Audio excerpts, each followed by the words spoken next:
जय गुरु जी, शुक्राना guru ji. Welcome to my YouTube channel. अगर आप मेरे चैनल पे नए हैं तो मेरे चैनल को लाइक और सब्सक्राइब जरूर कीजिएगा। आज हम बात करने वाले हैं ब्रह्मस्थान के बारे में। बेसिकली ब्रह्मस्थान है क्या? अगर हम यूनिवर्स की बात करें तो ब्रह्मा इज क्रिएटर, और ब्रह्मस्थान, हमारे घर का ब्रह्मस्थान एक ऐसा एनर्जी फील्ड है जहाँ से पूरे घर को एनर्जी बेसिकली रोटेट होती है। और अगर हम शरीर की बात करें तो हमारा नेवल, हमारी नाभि, अगर हमारे शरीर में ऑलमोस्ट 72,000 नाड़ियां हैं और वो सारी नाड़ियां जाके मिलती है, जिस पॉइंट पे मिलती है वो पॉइंट हमारे 7 चक्रास है। और उन 7 चक्रास को भी बैलेंस करने वाला एक मेन चक्रा जो है वो हमारे शरीर में हमारा नेवल सिस्टम है। छोटे से एग्जांपल के साथ आपको समझाती हूँ। जैसे एक बिजली का बोर्ड लगा हुआ है, स्विच बोर्ड, तो उसमें स्विच तो काफी सारे हैं, बट उन सारे स्विचेस को भी कंट्रोल करने के लिए हमारे घर में एक एमसील ओल लगी होती है। तो वो मेन एक पॉइंट होता है जहां से सबको एनर्जी जो है सर्कुलेट होती है। ठीक इसी तरह से वो मेन पॉइंट, वो चक्रा हमारे शरीर में हमारी नेवल सिस्टम है और हमारे घर में हमारा ब्रह्मस्थान है। अगर ये एनर्जी फील्ड डिस्टर्ब्ड हो गया, इट मीन्स आपकी सारी एनर्जी जो है वो डिस्टर्ब्ड हो गई। आपके पूरे घर में वास्तु दोष आ जाता है, आपकी बॉडी में डिस्टर्बेंस आ जाता है। तो वैसे तो देखिए, ब्रह्मस्थान की एनर्जी जो है, रेमेडी जो है वो डिनाई है, वो हम लोग नहीं कर सकते अकॉर्डिंग टू वास्तु। उसकी वजह क्या है, लॉजिक क्या है? वास्तु में डिनाई क्यों है? क्योंकि ब्रह्मस्थान पे हम कोई भी छेड़छाड़ नहीं कर सकते हैं। मदर जब बच्चे को जन्म देती है तो वो बच्चा जो होता है कॉर्ड के साथ बना होता है। सपोज उस बच्चे का ग्रो जो है वो ठीक से नहीं एप्लीकेशन होती है, तो जो डॉक्टर है वो कभी भी उस कॉर्ड को नहीं छेड़ते, दूसरे तरीके से उसका ट्रीटमेंट करते हैं। ठीक इसी तरह से हमारे घर का वास्तु है। अगर ब्रह्मस्थान डिस्टर्ब्ड है तो हम कभी भी ब्रह्मस्थान को डायरेक्टली ट्रीट नहीं कर सकते, उस पे हम कोई तोड़फोड़ या इस टाइप की कंस्ट्रक्शन पार्ट नहीं कर सकते। अब एक चीज ये भी है कि ब्रह्मस्थान ओपन रखना चाहिए। लोगों के अंदर ये चीज एक इस टाइप से उन्होंने ले रखी है कि open to sky. No, it not doesn't mean open to sky. It means exactly कि वहां पे कोई भार, कोई पिलर या कोई टॉयलेट, इस टाइप की एंटी एक्टिविटी नहीं होनी चाहिए।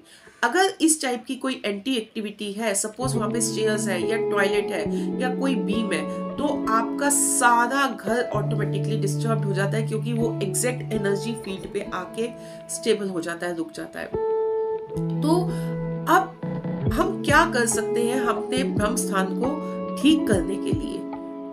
क्या कुछ ऐसी रेमेडी, कुछ ऐसा तरीका है जिससे कि हमारे को एक अच्छे पॉजिटिव रिजल्ट्स मिल जाए?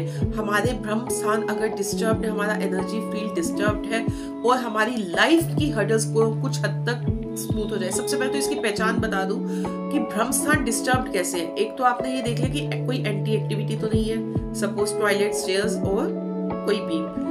दूसरी चीज जो आप देख सकते हैं वो ये देख सकते हैं कि अगर कई बार होता है कि कुछ लोगों को समझ नहीं आता कि क्या हमारे साथ ऐसी प्रॉब्लम है जो हमारी सारी चीजें डिस्टर्ब चल रही है, तो आप ये देखिए कि आपकी लाइफ में हर जगह पे प्रॉब्लम, मतलब हर जगह पे डिले, हर जगह पे प्रॉब्लम, चाहे वो आपकी मैरिड लाइफ है, चाहे वो आपकी फाइनेंशियल लाइफ है, करियर है, ग्रोथ है, पड़ोसी है, सबके साथ, बच्चों के साथ प्रॉब्लम है। इट मीन सारे एस्पेक्ट में प्रॉब्लम है। स्टमक भी आपका प्रॉब्लम में रहता है, आपको खाना भी डाइजेस्ट नहीं होता है। It means your Brahmasthan, your centre of house is disturb. तो उसके लिए हम क्या करें? सबसे पहले तो हमें अपने शरीर के ब्रह्मस्थान को, मतलब अपनी नाभि से उसको करेक्ट करना चाहिए, क्योंकि आपका शरीर क्या है? आपका शरीर ही आपके घर का वास्तु है। जैसा आपका शरीर होगा ठीक वैसा ही आपके घर का वास्तु होगा।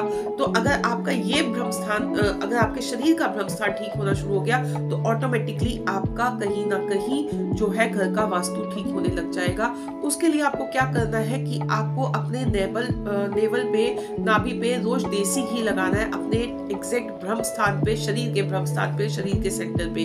तो जैसे जैसे आप ये एक्टिविटी करेंगे आपके घर का ब्रह्मस्थान भी करेक्ट होना शुरू करेगा। दूसरी चीज हम क्या कर सकते हैं? अपने घर के ब्रह्मस्थान सेंटर को जब हम निकाल लेते हैं, सेंटर देख लेते हैं, तो वहां पे कच्चे दूध और केसर का तिलक, केसर मिला के, कच्चे दूध में केसर मिला के उसका छिड़काव अगर हम डेली बेसिस पे करना शुरू कर देंगे तो डेफिनेटली हमारे ब्रह्मस्थान की जो नेगेटिव एनर्जी है वो पॉजिटिव एनर्जी में बदलनी शुरू हो जाएगी। लेकिन ये रेमेडीज जो है वो ग्रेजुअली रिजल्ट देंगी, धीरे धीरे देंगी। आप 2-3 दिन करके ये नहीं सोच सकते कि आपको पॉजिटिव रिजल्ट्स मिल जाएंगे। आपको 3 से 4 महीने लगातार इनको करना होगा।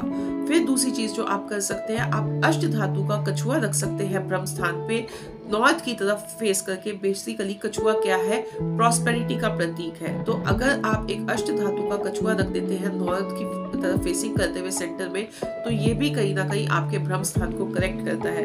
इसके अलावा जो रेमेडीज है, कोई तोड़फोड़ या इस टाइप की चीज हम ब्रह्म स्थान पे नहीं कर सकते हैं। सो होपफुली आपको ये जानकारी अच्छी लगी होगी।